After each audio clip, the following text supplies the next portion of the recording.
One of the first things I help my clients do is find a way to talk about themselves so that patients, clients, and team members understand what they do.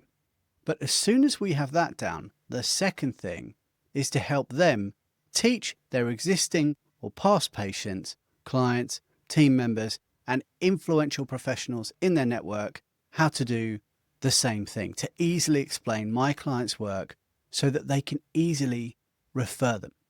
Hi, I'm Toby Goodman from tobygoodman.com. In principle, referrals are simple. Someone knows what you do, they meet or know someone who needs it, and they make an introduction. But there are others who would love to refer you, who just aren't that clear on how to explain what you do, what makes you better than the rest, or why you are different, so they don't. Because in that moment, the person referring you has to explain you or the work of your practice or your clinic. What you do, how you work, who it's for, why it's for that person they're speaking with. And if they're not completely clear on that, one of two things tend to happen. They get it wrong or they don't refer at all. Neither is ideal. If they get it wrong, it can attract the wrong kind of inquiry, waste your time. And when someone holds back from referring, that opportunity completely disappears. And as my American friends would say, that is money left on the table. This is where a podcast becomes useful in another way.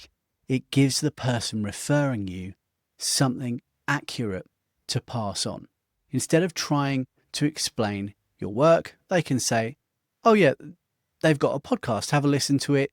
It'll give you a better sense of how they might be able to help you.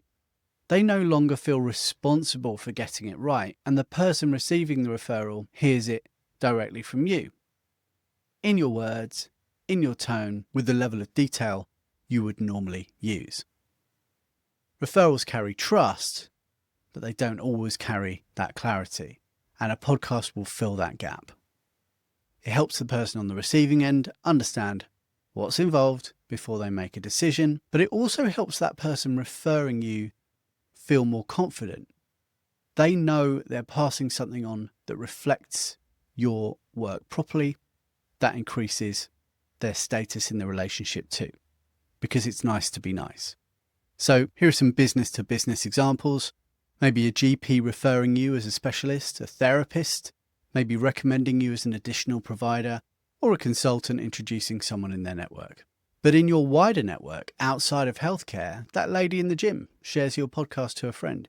Your accountant makes an intro to a client who happens to be in health insurance. You get the idea. The power is in using your podcast to enable your network. In each case, there is a moment where someone has to decide, do I feel comfortable recommending this person? And if they have something clear to share, that decision becomes way easier. And it also improves the quality of the referral because the person receiving it has the information coming directly from you. They're not relying on that secondhand explanation. So by the time they reach out, the conversation starts from a much stronger position, not just a referral, but they know a bit about you. So that doesn't require loads more networking. It makes the relationships you already have far more effective and absolutely gives those referrers status. Because you're giving people a better way to talk about your work when you're not there. That's usually how I approach this with clients. We go through the networks they have, look at the conversations that would work best, and we target those and try and make those happen. What do they need to understand? What do they tend to get asked? And we make sure there's something clear they can pass on in the form of a podcast. Once that's in place, referrals tend to feel more natural, they happen more often, and they lead just to better conversations.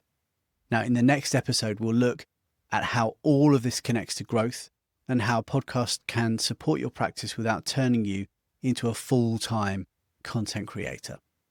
Thanks so much for listening. For more episodes, resources, and how this can be applied in your practice, including ways I can support you, head over to tobygoodman.com/thepractice. Try and make those happen. What do they need to understand? What do they tend to get asked? And we make sure there's something clear they can pass on in the form of a podcast. Once that's in place, referrals tend to feel more natural, they happen more often, and they lead just to better conversations. Now, in the next episode, we'll look at how all of this connects to growth and how podcasts can support your practice without turning you into a full-time content creator. Thanks so much for listening. For more episodes, resources, and how this can be applied in your practice, including ways I can support you, head over to tobygoodman.com/thepractice.